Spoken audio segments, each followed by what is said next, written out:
Hello, everyone, and welcome to this midweek edition of the GSMC Fantasy Sports Podcast, brought to you, as always, by the GSMC Sports Network. My name, of course, is Christopher Shepard. Thank you guys yet again for tuning in for Wednesday's show. Happy Wednesday to you all. We have a very special edition of the pod.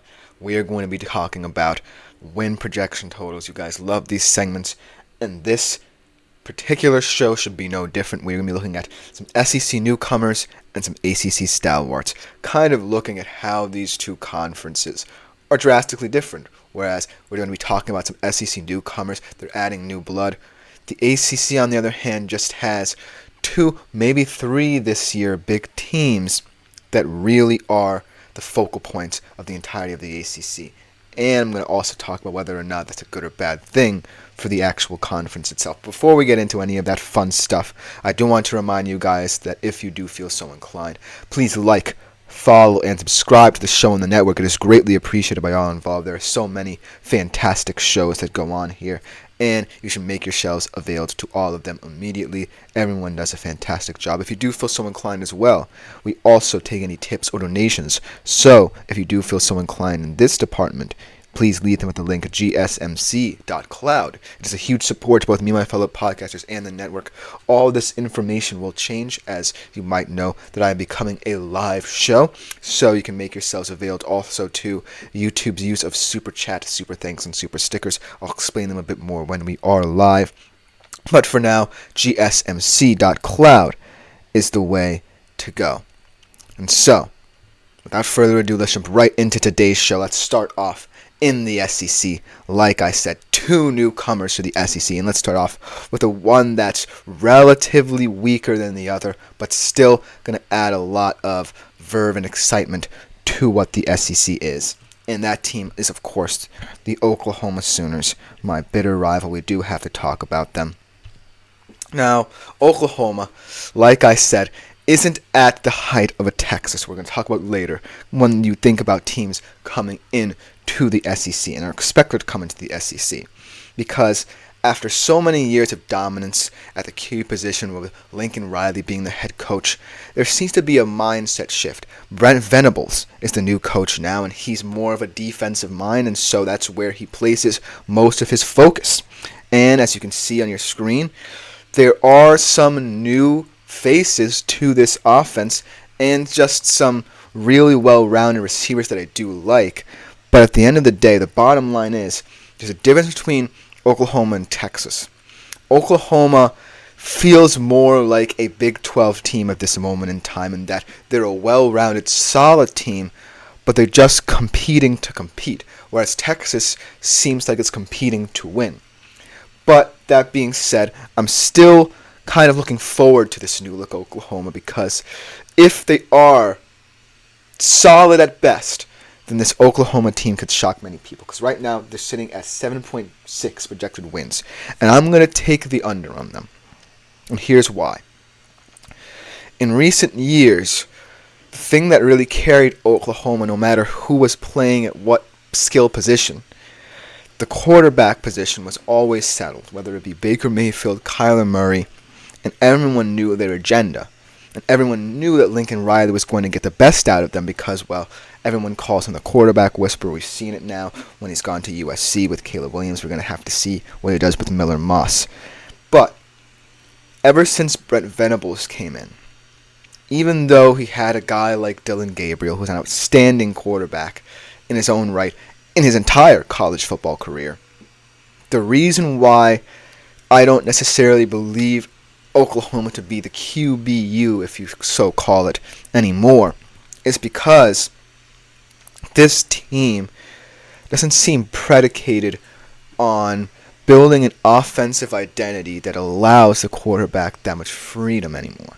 I feel like Dylan Gabriel was an anomaly in the system, and Jackson Arnold, if you hear about what people have said about him coming out of high school, his first season starting for the Oklahoma Sooners, he doesn't necessarily seem to be someone who can work out of structure.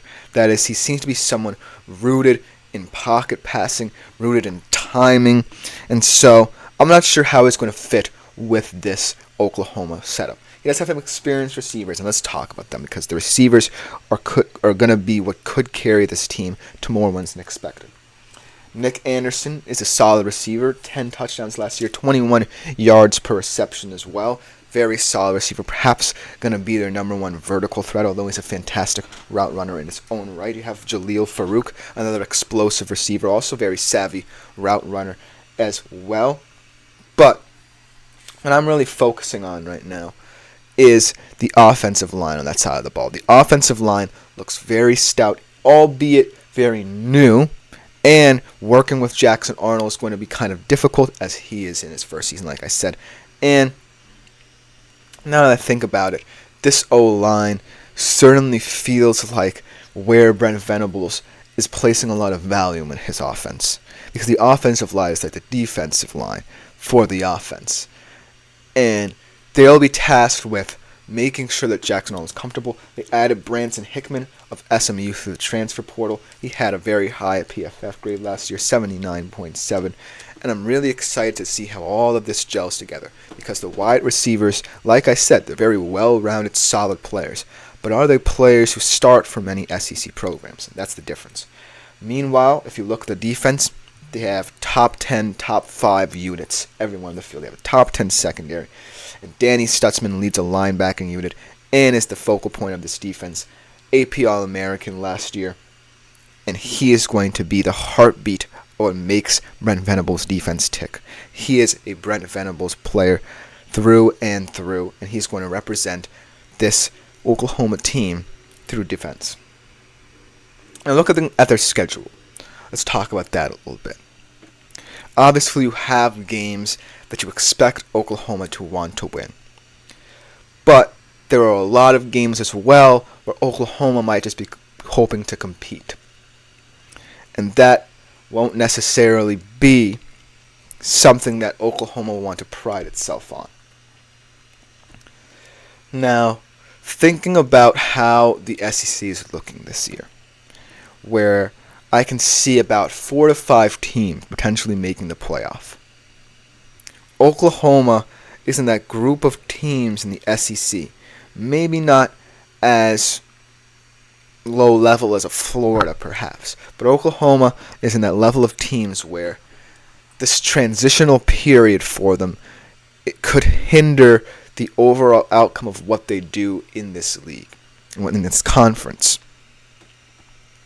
And so, what I want to see from Oklahoma isn't necessarily wins that you wouldn't expect to see from them. I just want to see consistent play and improvement from Oklahoma if I'm an Oklahoma Sooners fan, which, of course, you know I'm not. But if I were, I just would want to see stability, improvement, investment on both sides of the ball by Brent Venables because Jackson Arnold does seem like he could be something for this offense. And so that's why I'm taking the under here. Because I don't necessarily view Oklahoma as a team that is on the precipice of something great. They are kind of in the middle. They're kind of working their way back to what they believe could be stability. I'm not saying that they aren't going to surprise a lot of people this season, but their time will come, if that makes sense. This season, though, doesn't look like it. They have the Red River rivalry right smack dab in the middle of the season, October 12th. And in recent past, they have gotten Texas' number.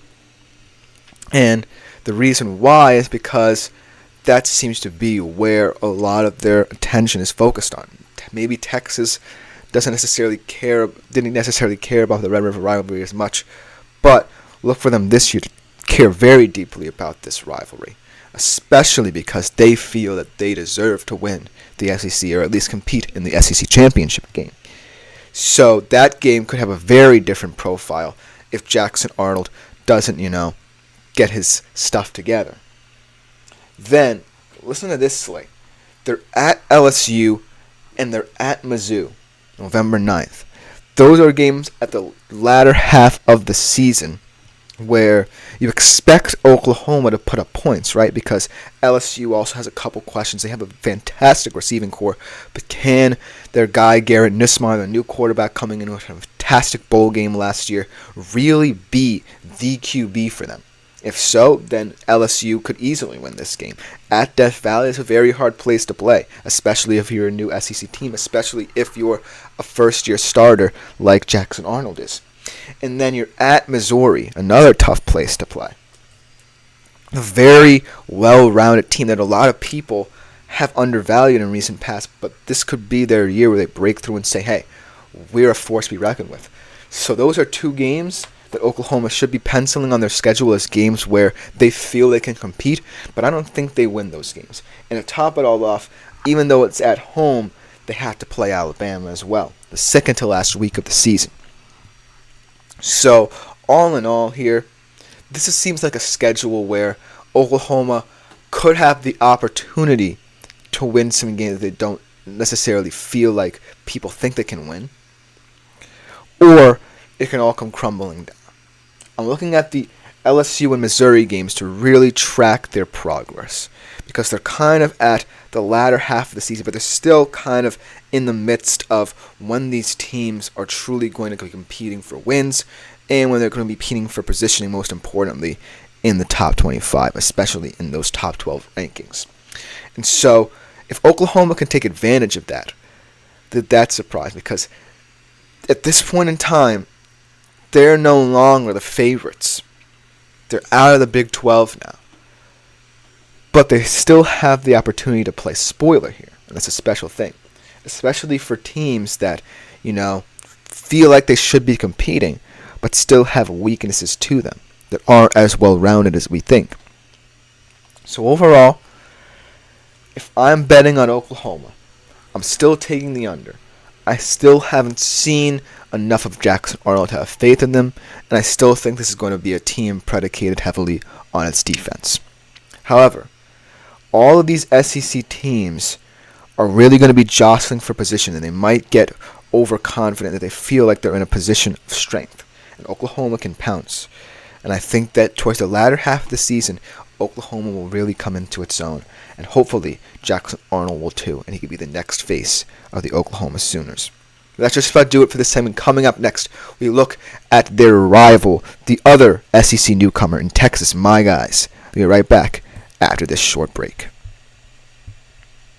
I feel like I'm losing my mind. Is everybody in the world blind?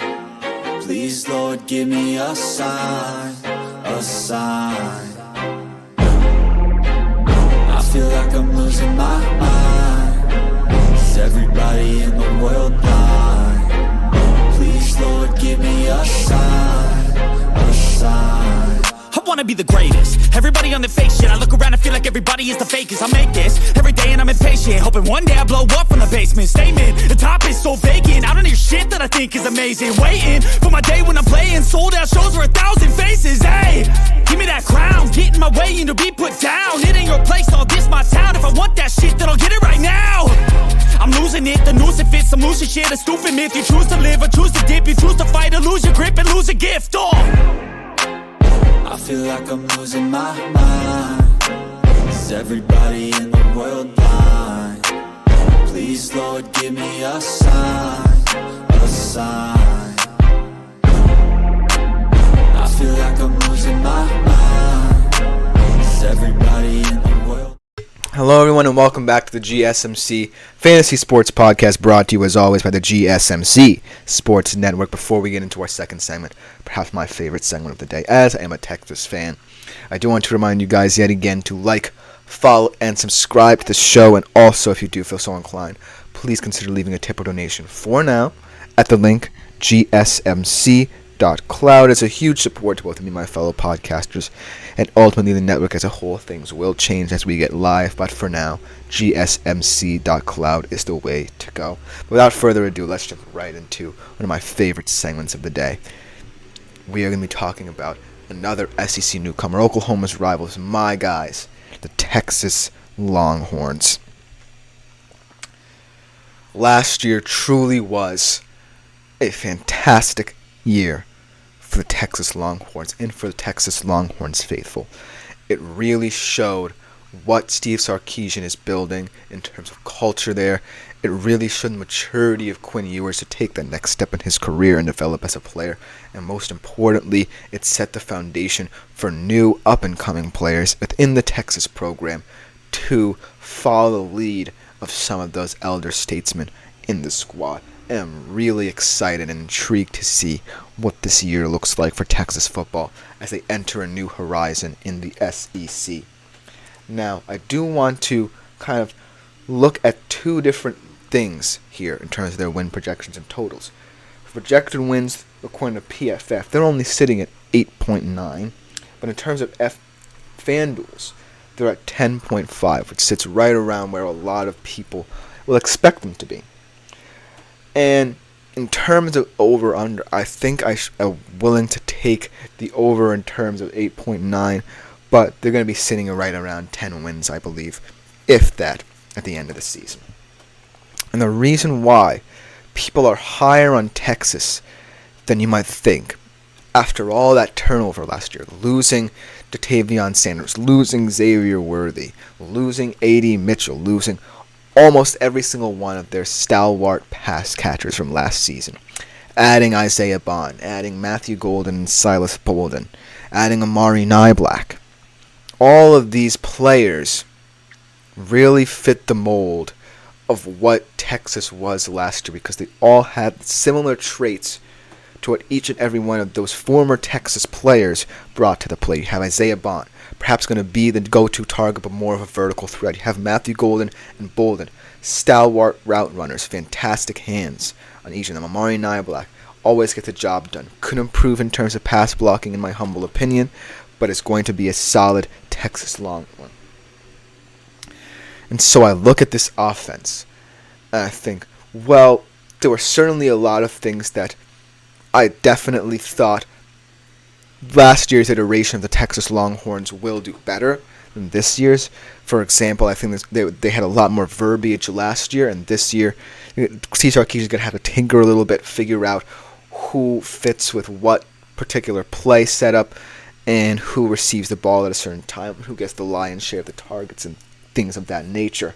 But at this moment in time, I look at the receivers and the O-line, especially the Texas Longhorns, who returned Kelvin Banks, Jake Majors as a stalwart on this line. They returned so much production in this offense that I can't say that they will lose a step just because all of these guys came through the transfer portal. Steve Sarkisian will find a way. He's creating something here. And as long as the transfers believe in that, then Texas can also move forward and also think ahead to the future. Because that's ultimately what they were also thinking about here. They're trying to set a foundation right now where, Quinn Ewers can become the best he can possibly be because he was a 5-star recruit, and then transition it to Arch Manning when it's his time in the SEC. Then I look at their defense, right? The defense last year was very weak. That was their weakest point. And we saw it in that Sugar Bowl loss in the CFP semifinal. They also added to the portal. Andrew Makuba comes in at safety, an experienced safety out of Clemson. Malik Muhammad, a young guy, really looking to improve there. So if they can add that experience and that youth together and figure out a formula there, those guys can be the X factors of the secondary and really help that pass defense get bolstered. You added production up front. That's where I think the strength will remain for them, even though you lose both Sweat and Murphy. You have Vernon Broughton up front. I really like him. Alfred Collins is finally going to get a chance to shine. And then you add in UTSA transfer Trey Moore. I'm excited to see how he fits into the scheme. So overall, the profile of Texas, while it certainly looks very dissimilar to last year because of the production you've lost, Steve Sarkisian did a fantastic job diagnosing what he needed to improve and finding apt replacements for guys that might not be similar players to what he had last year, but still fit the mold of what he wants out of his offense. And now that we are in their schedule, let's talk about that. They really got off the hook this year. They don't face any of Alabama, Tennessee, Missouri, Ole Miss, or LSU.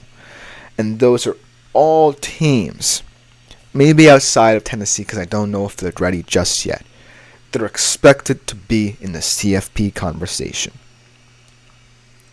By avoiding them, Texas can, really focus on something that I think troubled them last year. Focusing on quote-unquote unimportant games. Because that's what always tripped up Texas. They always seem to play down to their opposition. They always seem to kind of get lost within the game.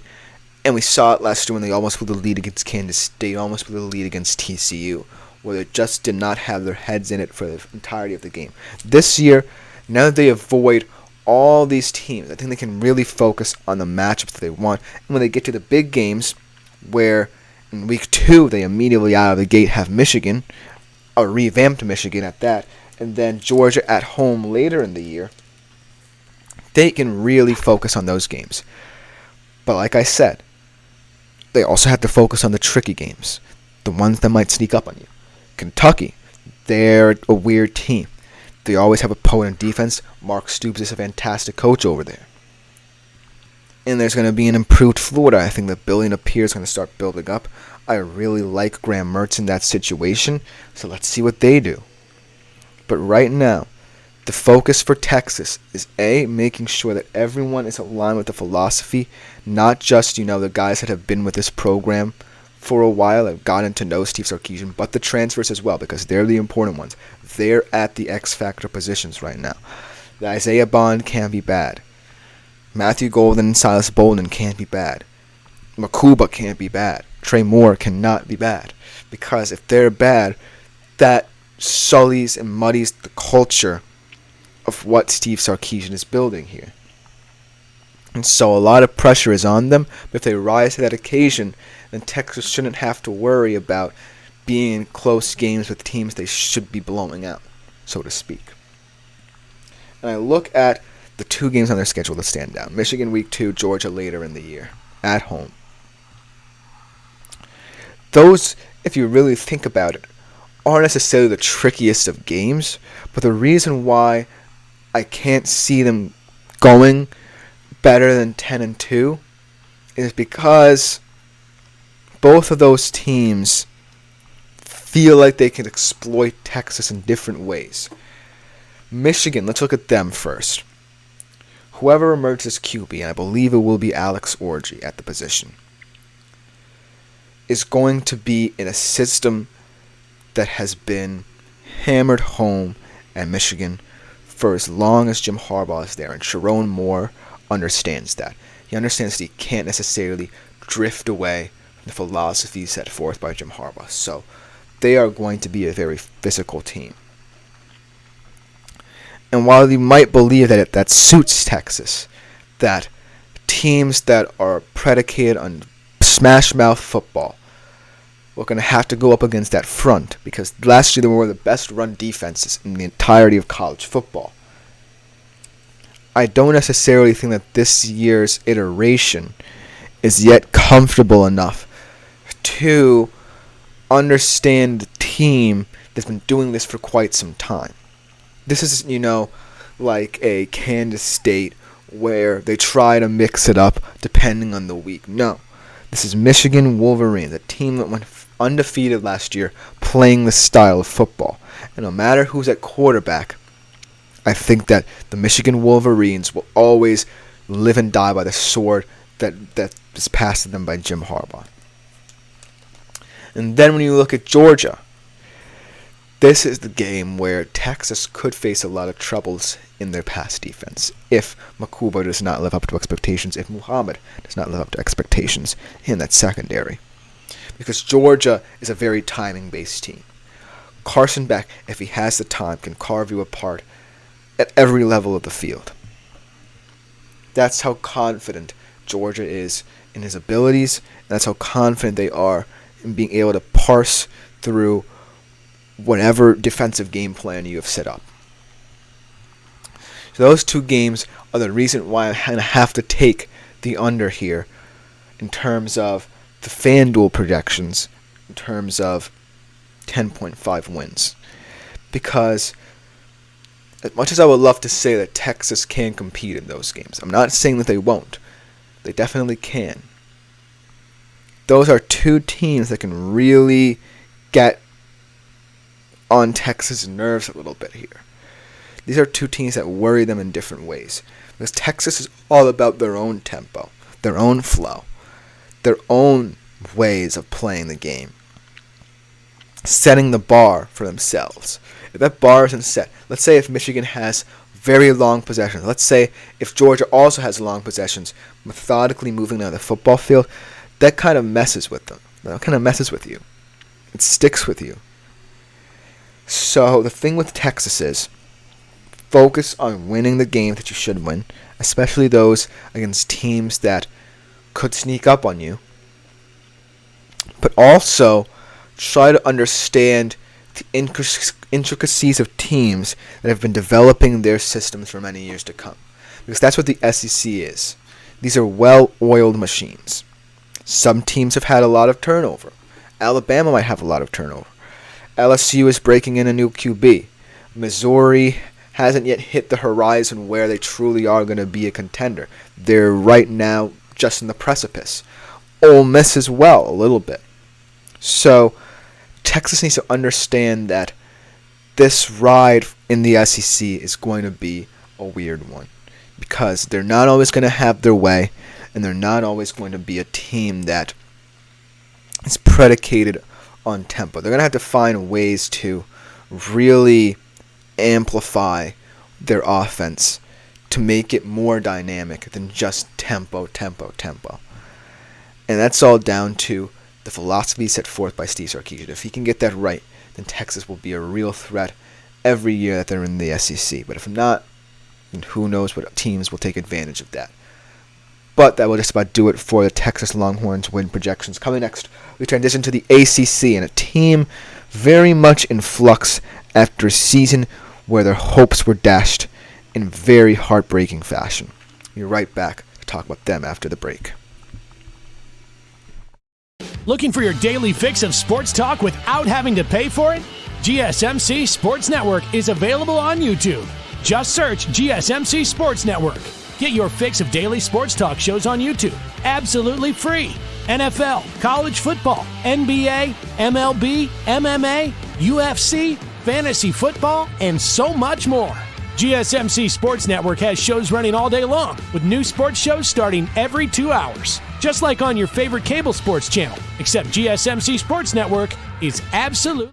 Hello, everyone, and welcome back to the GSMC Fantasy Sports Podcast, brought to you, as always, by the GSMC Sports Network. I hope you liked our first two segments, because those are the only two SEC teams. I wanted to look at these two newcomers heading in drastically different directions before, we get into the big boys of the SEC.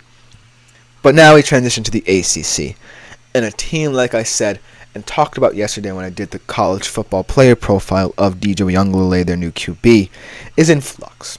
After an exciting last year that ended in heartbreaking fashion as they were snubbed from the CFP due to fate of circumstance, Florida State is in kind of a reset mode.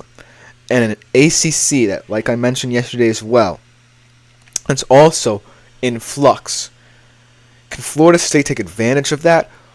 Or will this new amalgamation of players really not find their fit on the field?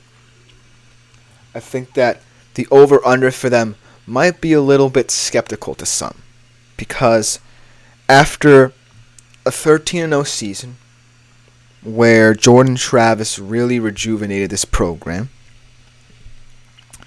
they lose him for that little stretch run where they were trying to compete for the CFP and go undefeated, to now where you now have a QB who hasn't really impressed people when everyone thought he was going to be a future star in college football, and a team that lost so much of what made it so hopeful, that you're now kind of staring down at this team that doesn't look like anything that can compete right now. And this year especially, it could be the final year of the ACC if no one from this conference really makes a CFP challenge outside of the champion. What will Florida State ultimately take away from this 2-year period? The fact that they had reached the highest of highs and gone 13-0. The fact that they got snubbed just because their QB went down. Or this season where they really look like they could be in semi-dire straits. Now, let me tell you the win totals and over-unders. It's 9.5 wins, which could be enough for an at-large bid. But you have to understand, when we talk about all the moves that the SEC and Big Ten made to make sure that their conferences were the cream of the crop, no matter what issues with money they will face down the line. And you look at the ACC and what they've done in return. They really haven't made a positive imprint in terms of taking advantage of the 12-team CFP. And all three of the teams I'm going to talk about today do have a solid chance of being contenders for the CFP. But a lot needs to happen from now until Selection Sunday for the ACC to really be considered. And that all starts with the top two teams we're going to be talking about, and then a sleeper pick at the end of the show. And let's start off with Florida State. 9.5 wins should be manageable for Florida State. When I look at this team, I don't necessarily see a lot of talent that DJ Uiagalelei can hold his standard to. Because when DJ Uiagalelei was at Oregon State, right, that team was more predicated around finding ways to make him more comfortable. And as a result, while he did not produce as much stats as people would have liked, he did, lead them to a nice season. Got them into the top 25. But Florida State seems like a different kind of situation. And I mentioned this yesterday with him as well, because DJ Uiagalelei, at the end of the day, is a quarterback who doesn't necessarily fit the profile of someone who should lead a Power 5 conference team. He definitely feels like someone who kind of needs that kind of smaller school mentality, who can sneak their way into the top 25, because that's what he did with Oregon State. This certainly feels like a weird fit. But if anything, one silver lining to this all is that Mike Norvell really believes in him. If he saw that in the transfer portal, he was looking at QBs, could have had some other guys.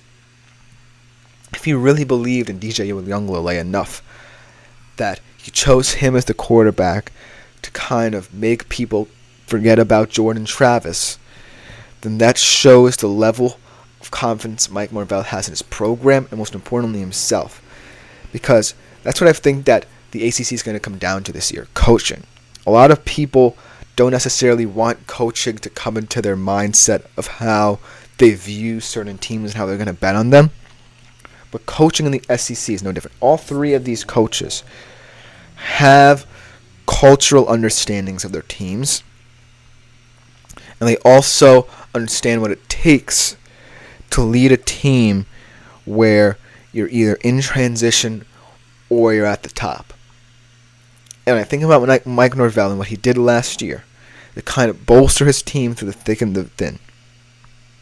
And when he heard that he was not selected, he didn't necessarily panic. He knew it was highway robbery, and he mentioned such later on, but he didn't panic. From that moment forward, he knew that he was going to lose all that production. He knew that Jordan Travis was gone. He knew that Keon Coleman was gone. He knew that Johnny Wilson was gone. He started planning. And if those plans include DJ Uiagalelei, so be it. A lot of Florida State faithful may not like that decision. But believing in Mike Norvell is a decision that a lot of people shouldn't like making, because Mike Norvell, at the end of the day, is a fantastic football coach. To lead a team through that time shows the savvy and moxie that is needed when you're leading an ACC team that already has a chip on its shoulder going into the season after all of the situations surrounding it and other conferences this past offseason. Now let's get into the schedule for them, because it is an interesting schedule. And there is a lot of margin for error here, I will admit. It allows for a lot of margin for error should, DJ not come out of the gate swinging. They're at Miami and they're at Notre Dame. Those are two big road games for them. And looking at Miami and Notre Dame, they are in the same kind of boat here. Miami we'll talk about a little later, but Notre Dame is the game that I'm more intrigued by because they're very similar situations.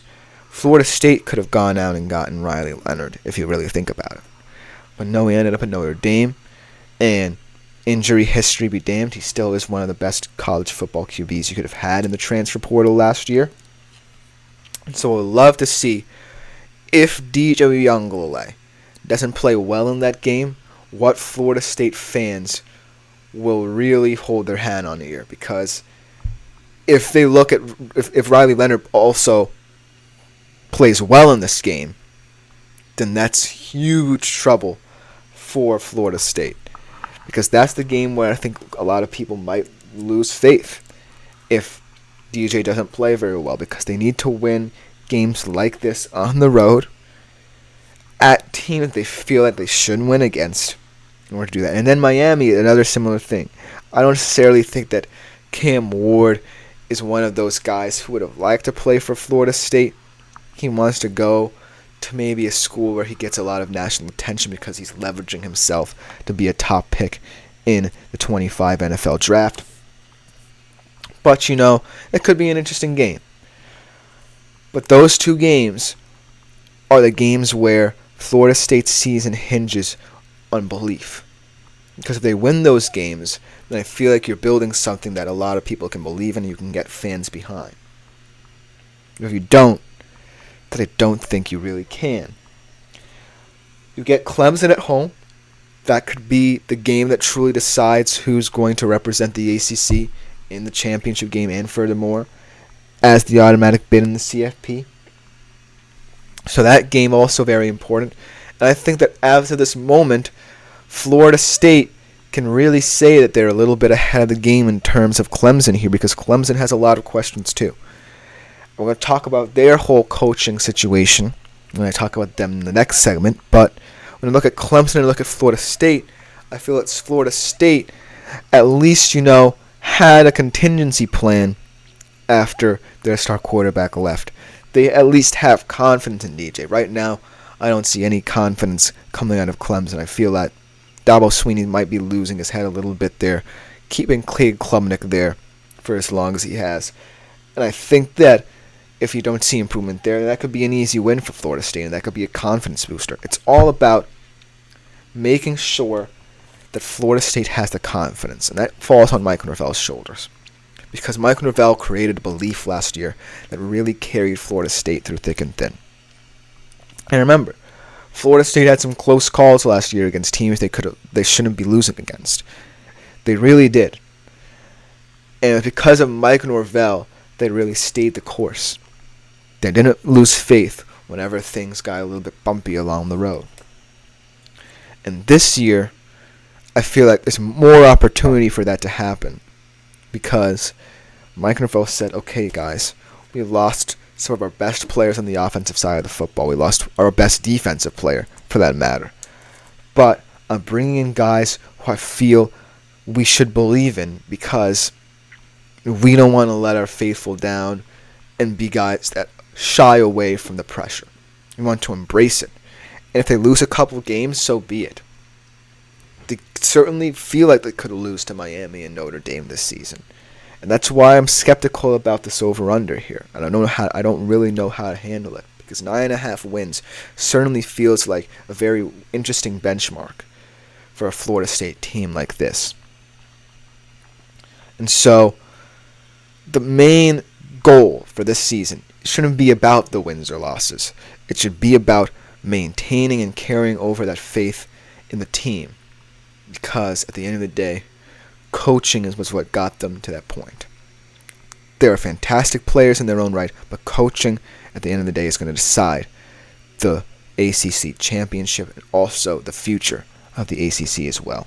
And Florida State is the prime example of that. That's just about do it for this segment. Coming next, we transition to the other ACC hopeful, perhaps the weaker of the two, perhaps the weaker of the three if we bring in our last team for our last segment. But we will definitely see. We'll be right back after this short break.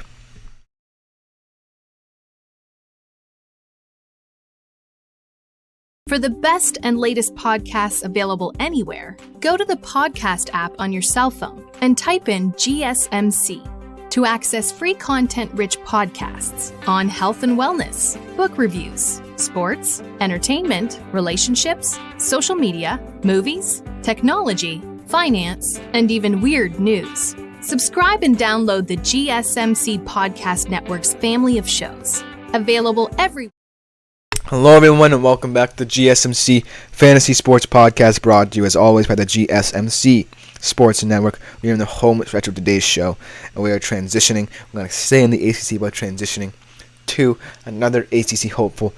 This one, after many years of knowing what it's like to be at the top, suddenly find themselves in a period of instability a little bit. After losing Trevor Lawrence, feeling as if DJ Younglele could follow in his footsteps, ultimately seeing him struggle and letting him go, and now placing your faith in young Cade Klubnik. Clemson really feels like a team that is in a weird purgatory that they can't seem to get out of. This year, like I said, and I will always say this about the ACC this year whenever I mention them in future shows and shows right now, the ACC is the most even it is, and the future of it is very dire, but for as long as it's around, any team should feel like they can compete now. There are so many distractions in college football that ultimately, when you're a team that's in a conference that's not heavily affected by it, but there are rumors, you yourselves become more affected by it because you don't necessarily know what's going to happen to you. And that's where Clemson could feel like it is right now. So without further ado, let's talk about the whole Clemson situation. Now, I'm not saying that Clemson are a team that don't necessarily fit the profile of someone who can contend. At the end of the day, like I said with Mike Norvell, Dabo Swinney is an excellent coach, and we've seen it throughout his tenure at Clemson. This feels like a different period of time where he doesn't know how to transition this team away from, not having a superstar QB and having him carry you to victory every given Saturday. This is not a team where you can let it be led by blind faith. This is a team that needs guidance. It's a team that needs structure. And right now, I'm not sure if Dabo Swinney's the right guy to do that. He certainly does have this very faith-based culture around him that certainly worked for several players in prior years. But this year is not necessarily about faith. It's about winning for Clemson, because that's what they want to get back to. Clemson fans are probably sick and tired of seeing a guy who they feel is inadequate at the QB position in Cade Klubnik fail to gain any level of consistency. And that's what they need out of him. Consistency. And this year, I'm also very skeptical of their win total because, like I said, this Clemson team doesn't necessarily, have much value in it anymore. And when you look at the over-unders in terms of wins, they're at 10 wins. And this is a program that certainly should be getting to that total, but has consistently underperformed when they don't have the luster of a superstar like a Trevor Lawrence or a Deshaun Watson. And so, this is kind of the reverse aspect of coaching here. Whereas Florida State can allow coaching to take the forefront and allow Mike Norvell to really build around the culture of this team, this is the reverse aspect of it. I think this is where negatively coaching can impact a team. And right now, I don't see Dabo Swinney as a coach that is positively impacting this team. That being said, I do value some players in this roster. I like some defensive pieces. I liked Barrett Carter. Dabo Swinney certainly seems to like him. I like Phil Maffa, powerful workhorse type running back who can break some big gains on the field. And at the end of the day, I still have faith in Cade Klubnik. The kid is too young to not grow into a role where, even if he's not a superstar, he can still provide for this offense. But this year doesn't feel like the year that Clemson really makes that transition. Because, I think that Dabo Swinney's philosophies have something to do with this team. I just feel that right now there's a disconnect between player and coach that is unseen until you really strip everything down and learn more about the philosophies of Dabo Swinney. And then I look at the wide receiver room, and I look at the failures to really acquire someone exciting there. They lose Bo Collins. I believe you have Antonio and E.J. Williams as your top targets now. And there's not much excitement there. There's not much to actually help bolster Cade Klubnik's case to be the Clemson QB right now. And that's also a failure on Dabo Swinney's part. And then I look at the schedule. They're at home to Georgia, which, if you really think about it, teams have really been able to kind of figure out Georgia on the road. Georgia has gotten off some slow starts on the road. And this year, I feel like Georgia can't underestimate that aspect. But this is the first week of the season. This is perhaps a true battleground for both of these teams, for Clemson to feel like they should remain relevant, and for Georgia to really set the tone as being one of, if not the best team in the country. And then you have to strip it down to hard attacks here. Because that's the difference between both of these teams. One is that Georgia seems to have an offensive philosophy set. And if you look at them, they haven't really cared about the QB position. They haven't really cared about star talent. And when I look at Clemson, they really have predicated themselves on that. They really have had that carry the momentum. And right now, Kirby Smart has set the philosophy and set the tone for them, and Dabo Swinney hasn't. And then you're away at Florida State. Those are the big two games in your schedule. You're at home to Georgia, but that shouldn't really mean much, even if it's a week 1 game and you might be getting Georgia at a weird time where they're just going through the motions. Away at Florida State, though, could be the huge barometer for the future of the ACC. Because these two programs, have really set the tone for what the ACC has really come to resemble. If you look at how Florida State approached the offseason compared to Clemson, they were more active.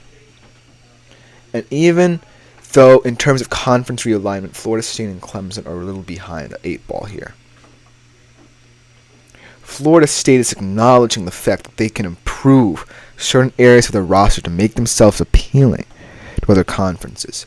If you're Clemson and you really want to move away from the ACC, if you really want to put the future of the ACC in jeopardy and put pressure on teams to respect you, you got to be active. And Dabo Swinney's insistence that he can build through recruiting and build through this culture and identity is utter BS to me. Because this is not the future of college football. The future of college football lies in the scheming to get where you need to be. And as much as people might eventually hate it, that's what guarantees you a place at the table. And Clemson at this point in time doesn't deserve it. So if they lose this game to Florida State, and perhaps lose this game handily to them, then that really says something about A, what Clemson feels like they are right now, and B, what they deserve to be. Because if you lose to Florida State, when they themselves seem like they're kind of in flux right now, but they still are doing something about it, and that proves that maybe you need to tear this thing down. Maybe you need to tear this whole project down and really focus on guaranteeing that you can't lose your heads. Because, like I said, there are two sides of the coaching coin here. One can be a coach like Mike Norvell that has weathered the storm, done admirably at Florida State to build off of what he had last season and really help bolster this team after heartbreak, and trusting that making shrewd additions to the transfer portal can actually help his squad. And then you look at Dabo Swinney in comparison. How can you have faith in Clemson to still be, at the very worst, a 10-win team?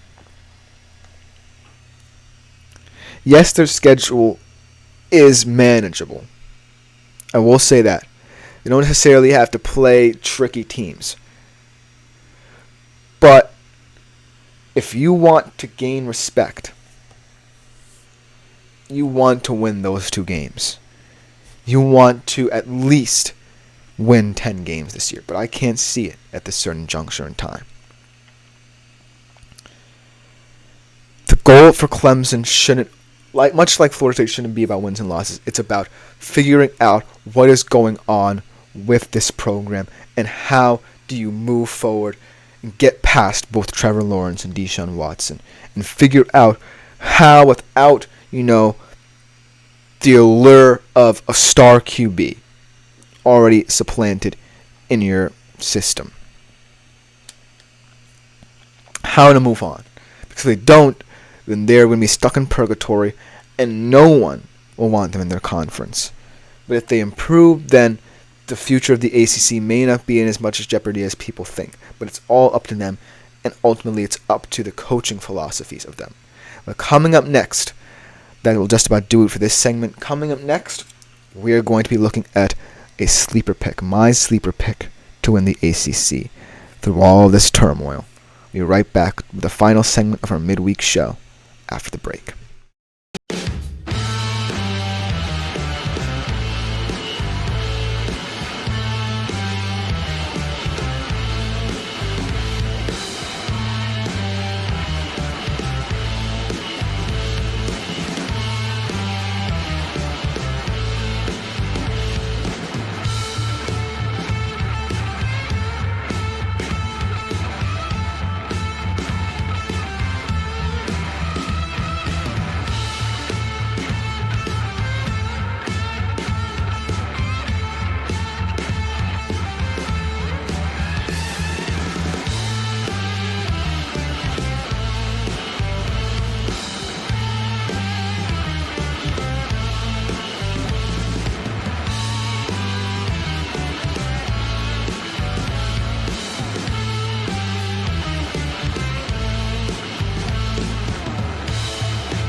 Hello everyone and welcome back to the last segment of the day on the GSMC Fantasy Sports Podcast.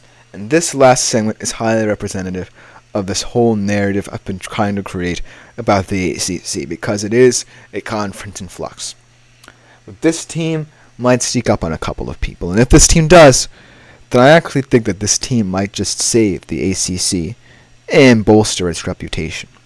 Because when we talk about Florida State and Clemson, what they've represented in the ACC for years to come, they have really been what have carried the load for the ACC, have gotten them a place at the table, have earned the respect of some teams, really caught the eye of some teams when they really let their guard down.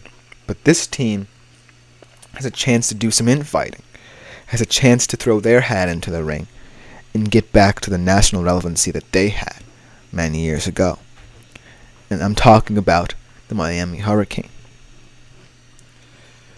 The reason why this Miami program feels so different now compared to what it was in prior years is that even though there still feels like there's this sense of a lot of cultural and social issues internally, externally for Miami, they're kind of playing the game here in the ACC. They're playing the long game. they're trying to see if Florida State and Clemson are really willing to go above and beyond in their bids to move from the conference. They're pushing the narrative. They're saying, hey, don't forget about us. Remember when we were the cream of the crop in this league? Remember when we led this conference to glory? Now we feel that this year, with all of what's going on with you, we can take advantage of that. And when I look at this Miami team, I'm thinking this is the most talented team in the ACC right now. Yeah, Florida State went to the portal. They added some guys. But they lost Keon Coleman and Johnny Wilson. That's two of the best receivers in college football last year. I look at Clemson. They don't even have a receiving core I really think should even be in the top 25. I look at Miami. I see a very well-rounded system and identity here. You have Xavier Restrepo, Jacoby George, both guys capable of going over 1,000 yards. Sam Brown you add from Houston. And then you bring in Cam Ward. And that's what throws a wrench into every single team in the ACC's operation, including Florida State and Clemson. Because when I thought about Miami, and I thought about what they can become, I certainly feel like this was a perfect time for them to kind of find a bridge option for QB. Because I like Tyler Van Dyke a little bit because he seemed like an experiment. And that was something that Miami might not have been used to in the past, experimenting at the QB position. But Cam Ward, the bottom line with him is that throughout his career, all he's done has gone up. His journey has been incredible to behold. And coming to Miami is a huge, momentous career path for him. Because it really sets him up very well for the NFL draft. But like I said, that could be the hindrance that people are worried about with them. So, when I look at Miami, I believe their over-unders around the same as Clemson's, if a little less. I can see them winning over at least 8 games. And here's why. When I think about Miami and their coaching philosophies, Mario Cristobal does seem like he's given in a little bit to the whole Miami culture, the allure of what Miami is. But he's also concerned with fully understanding the modernity of college football right now. And when I look at Clemson and compare them, and I think about both these teams' cultures, yes, Miami seems a little bit more dangerous in terms of, oh, we're luring players in with our big-time program. We want to get back to it. We want to see the bigger picture. Isn't that what college football is becoming more tailored to? And by doing that, Miami is adding more intrigue to their program. They're leveraging themselves in both recruiting and the transfer portal. And they're also forcing both Florida State's and Clemson's hand in that they're going about this very differently. A lot of people will be skeptical about Miami and saying that they're doing the wrong thing. But the wrong thing right now is a lot more appealing in terms of building your roster than it was in years prior. Because when Miami was a stalwart team, there was no NIL. The transfer portal wasn't a big thing. And they ultimately predicated it on the homegrown talent there. This year, Miami's like, ooh, Florida State and Clemson are kind of infighting. They're kind of trying to get out. Let's hit them where it hurts. Let's give them an awkward kick out the door if they do decide to leave. Because Miami doesn't seem like the nosy next door neighbor anymore, trying to poke its head on the outside looking in. They feel like they've arrived. Now, a lot of people also are going to say, well, if you bring in Cam Ward, like, what's that going to do for the program? Because he's only a one-year option. He's only a contingency plan. Like I said, contingency plans are good for teams who feel like they can play the long game. They feel like they have time. Miami definitely feels like they have time now. Because if this whole Florida State Clemson thing didn't come about and they felt like they wanted to stay in the ACC and, be in this third tier of divisions where they're comfortable, not competing against the elite, then that really would have affected Miami because, well, it would have meant that they would still be the third best team. Now, they have all the leverage in the world. And in terms of win projections, you should be comfortable saying that Miami will win a lot more than expected.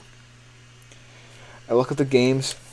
They had Florida State at home. That's a big game for them. I feel like that's a game they can win. And if they do win it, it will make Florida State look a little bit silly because Cam Ward was right there for the taking in terms of the transfer portal, but they decided to go with DJ Uyunglele, who is a guy who's skeptical. They're at Florida as well, at home too, and Florida's another team that is trying to get to where Miami is right now, where they can play the long game. But at the end of the day, what I love about Miami is that in terms of philosophies, like I've gone through all these teams, talked about their coaching philosophies, it's more about culture than not. When I think about the cultural impact Miami has on the world of college football, I think that this year highly resembles what this program was and what it could be. And let's go back to the future of the ACC. Let's say Florida State and Clemson do leave. How does Miami being stellar this year really impact other teams in the ACC? I'll also talk about Virginia Tech on this show a lot. What if they're fantastic this year? North Carolina always feels like they can compete. They don't have Drake May anymore, but they always feel like they're in the kind of conversation where they don't want to be left out. So I'm looking at the ACC as a more opportunistic division than ever.